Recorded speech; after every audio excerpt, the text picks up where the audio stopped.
So the call to follow Christ, I think, has always been a pretty tough one. It's a hard call to come and follow me, not just as in we get a transaction to get our soul saved one day, but Christ is Lord of all, and that means it's the transformation of all things, everything. And that's always been a hard call. But I think today we have different things that are hard for us in hearing that call than we did generations ago. And I think for us to wrestle in this conversation with some of the challenges that we face as we wonder what it means to follow Christ today. Yeah, I was actually doing some research just this morning, because my whole heartbeat is in and around the area of the stranger. And I noticed that there were centuries gone by where strangers basically lived in a confined area, but basically everybody knew who the odd person was. But you see, today, you're bumping into strangers all the time. And so to pick up on what you were saying about doing hard differently today than, say, in former years, kind of something that I've seen is that the hard that has to be done today is to walk towards the stranger that is in our midst, the very person that we don't know. And man, I mean, in my personal experience, that is extremely difficult to do. And so that's just one example of hard. I mean, that is hard.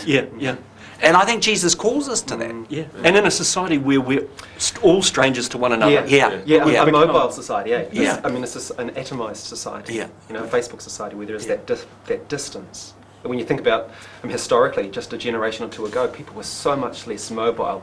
They tended to be ensconced in a geographical community. You got to know people over years, and you rubbed up against people who you didn't like, but you stayed with them often because that's just what you did. And so stuff happened in the way of discipleship. That's so much harder to produce now. That you journey and marinate with the people over a long period, and that you commit to one another in growth. And yet now we have our bags packed. I mean, the literature that I've read is that they're saying now that, to really be relationally excellent, to use an overused phrase, but, to be kind of really effective with someone, you really need to walk with them and they with you for about 18 months. And that is going right against some of the things that you are noticing in our society out there. And if walking with strangers for 18 months, people that see God differently to you, see the gospel differently to you, they pick up your blind spots in a way that just mixing with a few friends that are like you doesn't necessarily produce. And in this culture where we're used to it being easy, so when that kind of thing where there's difference is a pretext to just cut the relationship or unfriend them on your Facebook or ignore them, or because you are the master of your own universe. You have the power of a mouse to buy what you want to buy without any external influence. You construct your own world, and I think the gospel calls us to have our world reconstructed through Christ and the commitment to one another. Through the body of Christ, through people who are to your foot, who are different to you, but who end up exposing often aspects of your character that do need refining. I was just thinking before as well that just working with sort of youth and young adults and stuff, and trying to encourage young adults that when you're working with young people, we're not expecting the miraculous. It is a long journey of discipleship, and yet part of this instant culture is also the thing that, it's going to be miraculous. So this person will come to an event and boom, they're going to be an automatic disciple of Christ, and actually no, the experience is, we walk with them for 4 years and they still don't make a decision for Christ. Revivalism, that one event or that one program. Come along and do the course, 12 weeks. That's right. And you'll be a Christian, and it's going to be awesome. That's right. Because it's an instant world. We're used to it being instant. And so the thought that this is a long obedience, of Eugene Peterson's thing, a long obedience in the same direction, just doesn't work, because for us today, we're not used to that. We're used to it being something that you click a button, you have it. It's an instant world, and it's you don't delay gratification. You don't think, I'll sacrifice this for these characteristics. It's I want it, and I'll have it. But the thing I'd want to say though is that, because I was at a meeting the other day, and they thought that I was saying that if you do this kind of hardcore discipleship that you introed before, that we shouldn't expect anything for ourselves. Now, I used to think that. you know. Yeah. But actually, I don't think you can have such a thing as disinterested love. In other words, I mean, in other words, you see, I reckon if we go for this hardcore discipleship that you introduced, there is something for us. And I think, John, you picked up on it before. I mean, not only is this person transformed, but we can be transformed in the process. Do you get it? And there can be pleasure, even happiness, and joy, but more as a consequence rather than my driving agenda. Do you get what I mean? Or is that a bad thing? You know, the pursuit of happiness. Is that a bad thing, or is it where we seek that happiness? Like C.S. Lewis, you know, it's not that our desires are too strong, it's that they're too weak, and that we're too easily contented. We're like children making mud pies in a slum when we've been given the offer of a trip to the beach. You know, it's like I mean, the chief end of man or woman is to glorify God and enjoy Him. See, I used to be against the word. I said, there's no such. The word happiness doesn't feature in Scripture, you know. So I was really hardcore. But What, you aren't now? You've really mellowed. But actually, I'm starting to think that no, there's a cry. People want to know the pathway towards not just God, but also happiness, fulfillment. And I reckon this hardcore discipleship that you are talking about is a pathway actually into I can live. And that it's a genuine joy, and it's never the question of happiness. It's what we say when we mean happiness. You know that. But what do you mean then? Well, I think for our culture at least, happiness is found in things we own and have, and you know, happiness is found in this phone that. Actually, it's going to be out of date before the contract is even ended, and I'll need to throw it away and get another.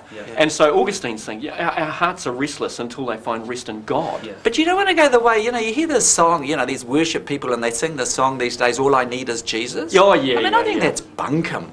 I mean, because I need a cell phone, and believe me, I do need a cell phone. And you really have mellowed down.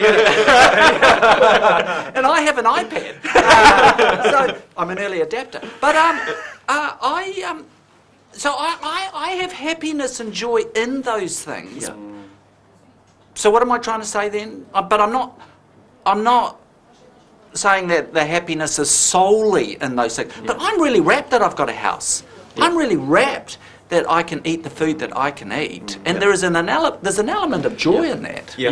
Good gifts from a good father, eh? So you're not countering that, are you? No, and I think it's where where desire comes from. So that it is contentment, I think, is something we struggle for because it's deliberately inbuilt that we're discontented.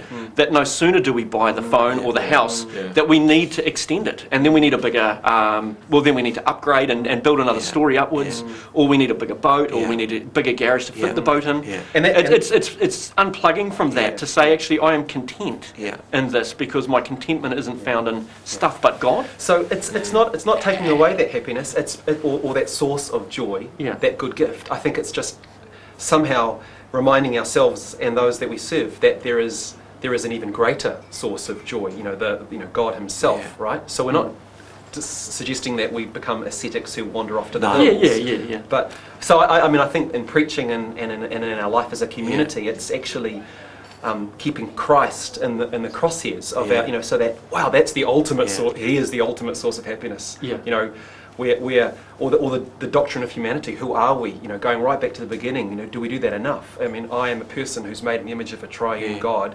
I find true life and wholeness and happiness ultimately in relationship with Him and with others. People rather than stuff. It's kind of Sam, what do you No, I was just thinking about the whole tourist versus pilgrim thing again, and how that. Because you did mention that in your intro. That. So just outside of the camera, and how that thing of the happiness, as a tourist, and you get your happiness is derived from all these instant little things, but then you move on to the next thing. Whereas a pilgrim on a journey, actually, you find fulfillment in the journey, but the happiness or the ultimate joy comes once you arrive. at the destination, and of course, or who you're with, or who you're with on the journey, and what's happening on the journey. Whereas tourists are coming on their cruise ships and they're skimming the surface of culture. No. You want your cruise ship, mate? You really have mellowed. No, but see, we got that intro from you, and it's okay if our viewers know that. We got this intro, and you talked about tourist and you talked about pilgrim. Yeah. And I looked at that and I thought, no, there's a place for being a tourist, in the sense that, you know, when I hear someone say, oh, I'm going on a tourist trip or whatever, I think, great, because who knows what they will bump into on that tourist episode, because they might bump into an episode that will so rock and shock their whole being. You know, they'll be thrust into a liminal space where it's very turbulent, and who knows what might come out of that liminality, that shaking episode. And it might be such that they're morphed into the pilgrim that you're talking about. But I still see that on the continuum that there's a place for the tourist episodes. But that's the exposure to difference again, isn't it? It's, you know, be something that is just unlike what you are used to, or what you've become comfortable with. And I just felt you were writing off the tourist episode. Oh, no, but in the end, you're hoping toward a pilgrimage as life as a pilgrim. I'm with you there. The symbol is that you can't keep living as tourists. You know, that life can't be lived as a tourist, where you're just skimming the surface. Short episodic. Short episodes where we go around the web, clicking off everybody else's depth. And not but really the best case in that is, who knows what they might bump into? Yep. Which then transitions them into pilgrims. The pilgrimage. Pilgrimage where they live life in depth. And you know, I mean, Tom Long's thing, that the greatest sin facing the church in the West is superficiality. That's the biggest problem facing most of us in terms of faith, life, worship, witness, preaching. Another term that I've come across recently, theological amnesia. You know, that we actually forget who we are and the gospel narrative, you know, what we're to be occupying, you know, this journey that we're on. And so, you know, I think, you know, one of the key responsibilities of pastoral leaders is to keep the gospel central, you know, evangelizing the baptized, you know, it's not evangelism, it's not just something outside. But the interesting thing, when you pick up on the gospel, I mean, Jesus took his disciples on a whole lot of different little episodes. So he was a good tourist guide. Or was it a pilgrim?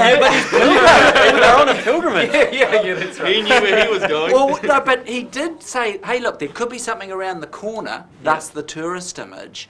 But he used the tourist pathway to get them to be pilgrims. Oh, no, I'm not convinced, mate. Sam, come on, Sam, you're a friend. He might not be. No, I don't know. I don't really have much to add at this point. Well, I think in Luke, that image of being on the way. That's a call to journey. That's a call to pilgrims. That's not a call to just skimming lightly through. You're on the way somewhere, aren't you?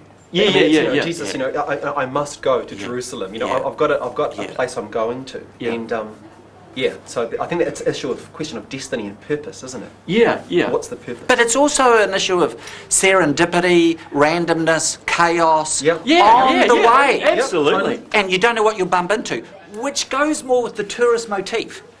Well, Jesus goes on the way in Luke, and we think he's on the way to Jerusalem, but then he's all over the show. Yeah, that's right. You know, because new things crop up, and we don't know where it's headed. So I think that image, the call to be a pilgrim is a call to depth, but rather he also than skimming a surface. But he bumped into a lot of superficial things. So I'm not, you know, is it depth or superficiality? Is it, you know, destination or formation? Is it pilgrim or tourist? I say, hey, look, let's have them all in this critical tension together. That's where I'm at. I mean, I don't know. Well, I think it's helpful. Here's one for you, mate. Brevard Childs, the Old Testament guy, he used to say to the students, they'd come in and whinge about the grade that they got, and Brevard's Child would say, if you want to be a better exegete, just become a deeper person. I reckon that's probably a good idea for Christians.